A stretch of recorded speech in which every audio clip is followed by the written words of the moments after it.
importante es que el ejemplo es liderazgo. Dar ejemplo no es la principal manera de influir sobre los demás, es la única. Es la única. Nuestro ejemplo, nuestra coherencia, nuestra autenticidad, nuestra manera de hacer, y tenemos muchos modelos en nuestra sociedad.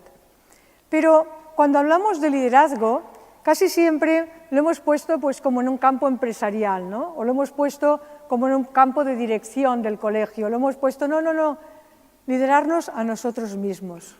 Ese proceso creativo que establecemos con nosotros y con nosotras mismas. Ese proceso creativo que nos lleva a lo que nunca hubiésemos imaginado. No he visto a ningún animal que se lidere a sí mismo.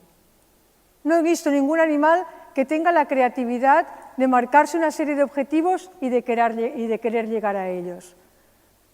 Y sí que he visto personas que se superan a sí mismas, personas que parecían limitadas en muchas situaciones y que en cambio han sido capaces de dar ese toque, ese tono.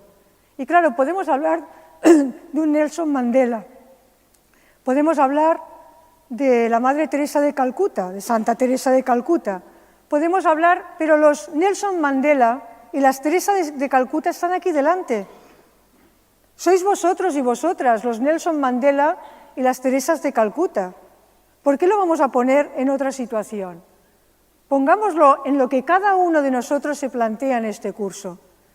Y pongamos en aquellos rasgos y aquellos signos y aquellos comportamientos que van a ser como los hubiese hecho Santa Teresa de Calcuta o como los hubiese hecho Nelson Mandela o como los hubiese hecho muchas personas que en el día a día luchan para que este mundo pueda ser mejor y para que la educación también cambie.